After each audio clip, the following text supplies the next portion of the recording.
My name is J.D. Williams. I am the founder and the chairman of P.A.C.T, which is Police and Community Together. We brought the group of individuals together throughout the county to practice basically the fundamentals of what we call the RAID theory, which is respect, accountability, integrity, and dialogue is what we try to put across to the community as far as the police is concerned. I'm hoping that these training classes that we do put on will be beneficial to both sides, the police and the community, because like I said before, we're all in this together. The community needs the police as well as the police needs the community. All officers are not right and all community members are not right, but it takes both of us working hand in hand to bring about the positive change that we all need and that we're looking for. And like I said before, this is a P.A.C.T presentation, which is police and community together. We want to thank Piedmont Mediation with David and Terry for allowing us to come out to do these trainings. We also want to thank a big shout out to Troutman Police Department, Chief Matthew Sells and Gary Shue, Mooresville Police Chief Williams, which I call Big Brother, and his two officers that he brought out. Also, we want to thank Sexton Police Department, Officer Rivera and Officer Lowry, and also Troy Johnson and Ron Duck Watt, which are the co-chairs of P.A.C.T. I want to thank both of them for continuing their support to us. And also for the community that came out today. I really want to appreciate you all coming out and taking part in this.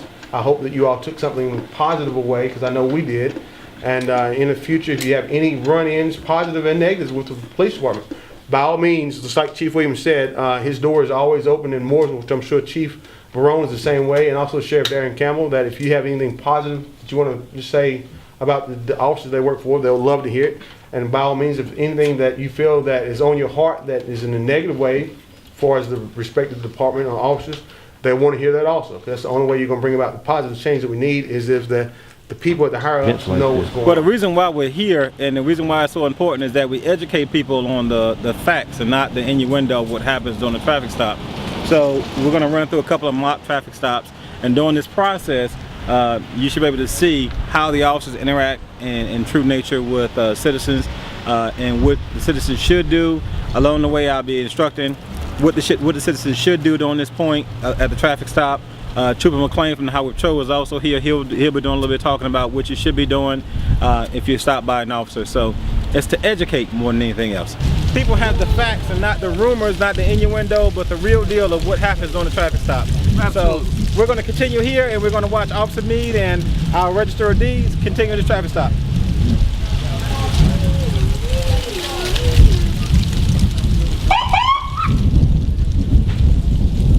Officer Meade is getting out of the vehicle, as you can tell, being cautious to make sure that his vehicle and equipment is secure. He notices a violation of the registration plate, which is basically the license plate's expired. How you doing, he touched the rear of the vehicle. That lets the public know that his identification is there in case he wants to be injured and or there's a chase ensued. Do you not? No license? Do you have a license in the state of North Carolina? No, sir. No license at all? What's your name, man? Jeremiah. Jeremiah? Jeremiah what? Haley? How you spell your last name, sir? T-A-Y-L-Y. And what's your birthday? January 3rd. You don't know your birthday? I do. January 3rd. 9th. You're trying to make up dates now, huh? What's your birthday? What we would like for the public and everyone to see and understand is, even though we're doing a mock stop here, this is very real. The driver gets nervous, and the first thing they want to do is put something up in front of their face. That makes it muffled for the officer to have to hear. He is now putting himself in a vulnerable position by having to lean forward and hear what's going on. That's why he is backing up, and if you notice, the officer's voice changed a little bit to be a little more stern. Are you sure you know what your birth date is? Because the driver here, in addition to covering up his mouth, can't remember his own birthday. Now folks, we call that a clue. It don't mean that he don't know, it means that he's nervous. That is why the officer's tone changes, that's why his posture changes, to confirm what's happening. And once he did this, he acknowledged that the passenger was in the vehicle. The passenger, as you noticed, kept his hands up high. That's an indicator to the officer that the vehicle may have been stopped before, or at least that passenger's been through a vehicle stop before. It's not necessarily a bad thing, but it does give us another red flag. Now the officer has went back to the rear of the vehicle. And these situations to where somebody is nervous, which is common, but then they can't remember their birthday, that's not so common. He is definitely going to check the records in DCI and make sure that, one, we can find a person with this full name and date of birth. and see if it matches up to the address that the person gave. A lot of time when we get this fictitious information, it's like a 3, 4, or 5 part thing. If all of those don't match, then that's going to let this officer know this name and birth date that he gave may All right, be a Mr. real Did you leave your license at home today? I looked you up in the computer, I saw that you had a license and saw your picture and it looked like you. You just forget to bring it with you? Is that why you get maybe a little nervous with me? That's okay. Let's Just get let you know. was told him that all the factors he was looking for matched up. Most of the time the officers have a pre-formed decision if it's going to be a verbal warning, a written warning, or a real citation.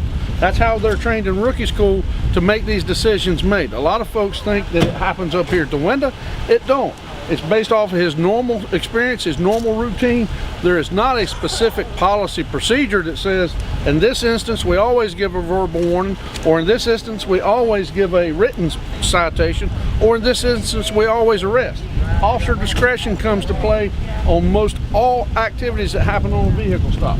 And in this situation, he chose to give him a verbal warning on the expired registration plate, and he also gave him a verbal warning on not carrying his license. Not carrying your license is an arrestable offense, depending on all the other factors that the officer may consider. Actually, when we was inside and we was talking about some of the events that was going on, they was kind of hesitant because they seen all the law enforcement officers inside, so they didn't ask the questions.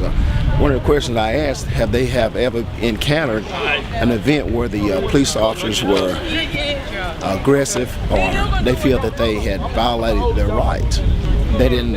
Nobody stood up inside, but when we got out and we started dispersing, I had a couple to come up to me and actually say, yeah, they felt that they was unjust because of there was a mixed couple, and they feel that they were being stopped mainly because they was white and black. And one of the reasons they said they were stopped, the officer gave them this cause, said they was in a drug area. I was trying to explain to them, no, that's not a reason to stop that vehicle. What is the proper cause to stop that vehicle? Did they have one? And one of the other concerns they were saying is when they stopped the vehicle, the first thing they said, they asked for the driver's license, then they're going to ask them, can they search the vehicle? I was advising them, part of their rights is, they have the right to refuse to search that vehicle. If there's no reason, suspicion, or probable cause, they don't have the right. They did not know that they had the right to say, no, officer, I don't condone any kind of searches. And so that was one of the things that hopefully that we're trying to clarify out here, that you do have rights. Just because that officer stopped that vehicle, what is their reason to stop that vehicle? You can ask those questions. And if you have any issues with that, then they should go and file a complaint to their supervisors. Hopefully that, again, because the supervisors, if they're not making any complaints, then you don't know if you got a bad officer anywhere, and you don't have no paper trail on that particular officer, what kind of vehicle stops they have made, what was their demeanors, and so forth. And that's how the supervisor can react to that officer or bad seed. This scenario, we're going to go with an officer making a traffic stop in reference to a DUI and an open container.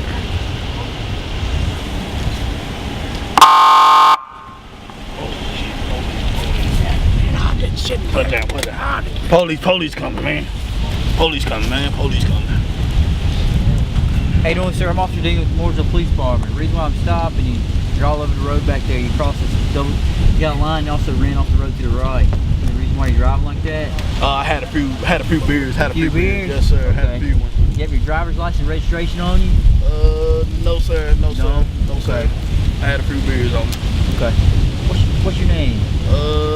John. John what? John. My name is John. That's all. You don't have a last name, No, John? sir. No, sir. I don't have a You last have a name. valid driver's license? No, sir. No, sir. Here's what you do. You mind doing a few standard right still for right test? Make sure you're okay driving? He can smell Yes, sir. the odor of the Yes, alcohol. sir. And he's also looking into the vehicle where he actually can see an open container. Man, I'm happy to And the question that he has asked the driver, the driver did not could Don't get out not of the car, okay? advise him Here, John, his step full back. name. Now he's taking this personality out of the vehicle Hey, don't fall over me, to see how right here. he reacts. Hey, do me a favor. Be a little unsteady on your feet, so stand. You say your name is John? Yes, sir. What's your date of birth? Don't know, sir. Don't know. You don't know? No, is sir. this car registered to you? No, sir. Whose is it? A friend of mine. Your friend's? Yes, sir. Okay, alright. Well, like I said, I'm gonna have you do some tests to make sure you're okay to drive, alright? Yes, sir. Like, you don't have a problem doing that? No, sir. Okay. No, sir. The first test I'm gonna do, I'm gonna look at your eyes. Yes, okay? sir. You have any eye problems? No, sir. Nothing at all? No, sir. Okay. This Wear is a staggered contacts? test. No, sir. See how his eyes react Alright. to. Just keep standing right, His finger sit right there on because you're a little bit taller than me. Sit on your button. Just make sure you keep your arms to your side, okay? Yes, sir. Don't move your arms up, alright? Yes, sir. It's important to keep them right there, okay? Unless I tell you to do otherwise, alright? Yes, sir. You see my finger? You see my finger, Yes, sir. Yes, sir. With your right index finger, reach out and touch the tip of my finger, okay? Your right index finger. You can move your hand now, touch mine. Okay, touch it. Put it down by your side, okay? All I want you to do is follow my finger with your eyes only. Don't move your head, okay? Yes, Keep sir. your head still. And also with this gauge, the officer can gauge how the driver's eyes jump when he goes to the left or right, which will ascertain if the driver is under the influence. And if he go up and down, it will also tell the officer if he's on any kind of type of drugs. Alright, follow my finger, sir. Look straight ahead. Follow my finger out this way.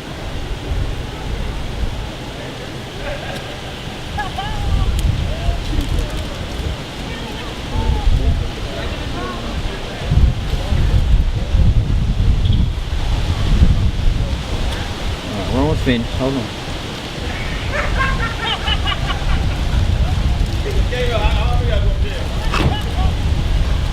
Keep looking at it. You alright, John? Do not pass go. Do not collect from the dog. That's right.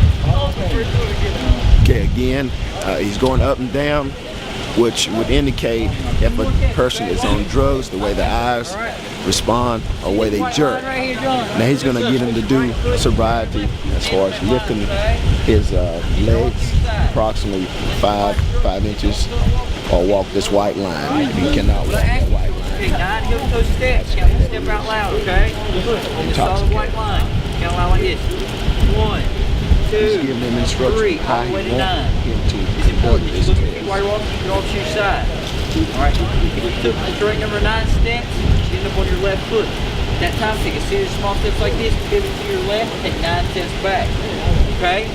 You understand? Alright, go ahead. Count your steps out loud, John.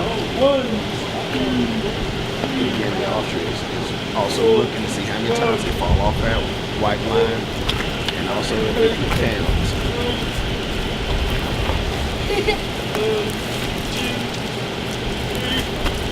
4, 5, 6, 7, 8, 9. One more test. You have a problem standing on one foot? No, sir. No.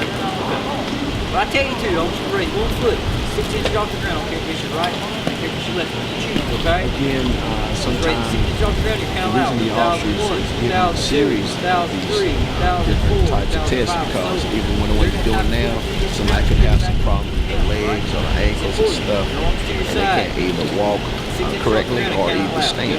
So that's why the officer did the other tests as far as the staggered test and the counting.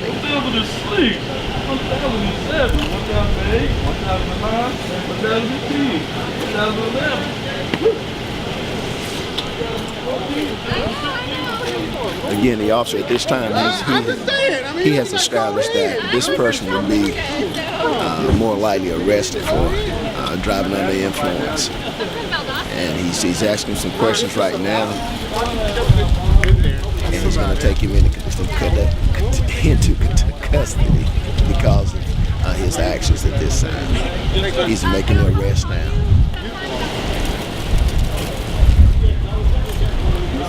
You're in the rest of your moped, all right? Yes, sir.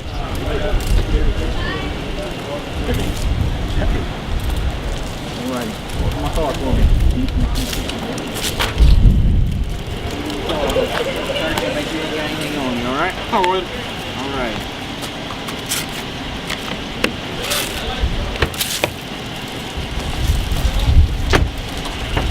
There you go. That's in my car. Watch your head.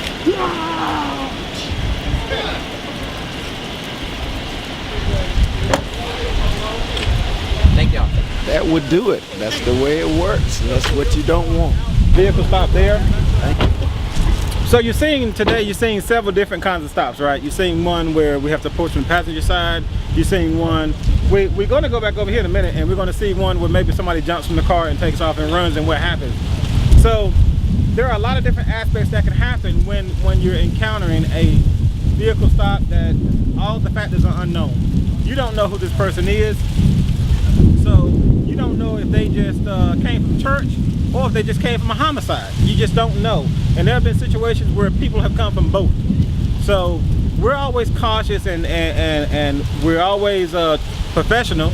Now, sure, do you encounter those officers who may be having a bad day, on a bad mood? Or sure, you will encounter those officers. The next question is, what do? You need to go and speak to the police chief or the police department, the deputy chief, someone in charge. You can request a supervisor come to the scene. But remain calm and remember that the police officer has control of this traffic stop. Ultimately, we want everyone to survive every traffic stop. So in order to do that, be cooperative, be compliant, and at the end of that stop, if you think that you were treated unfairly, then by all means, you have every right to go to the police department and file a formal complaint. And let me assure you, as a police chief, we take all those complaints very seriously.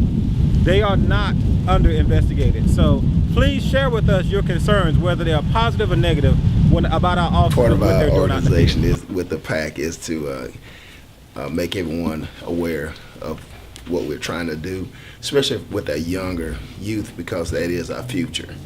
And a lot of things as far as what's going on with the police, as the chief said, law enforcement, police officers deal with their family and other issues too. And you don't know how that officer is when he is making that stop, or how he feel, what he's gone through. And some of the things too we have talked about is accountability. The officer has to be accountability too. And I, as a retired sergeant, part of my responsibility is to make sure that my officers are conducting themselves in an orderly fashion, respecting people, and because that's a reflection on me too. So those are some of the things, again, with our younger people. I hope that they got this out of these scenarios that we were doing and had a good time. Thank you.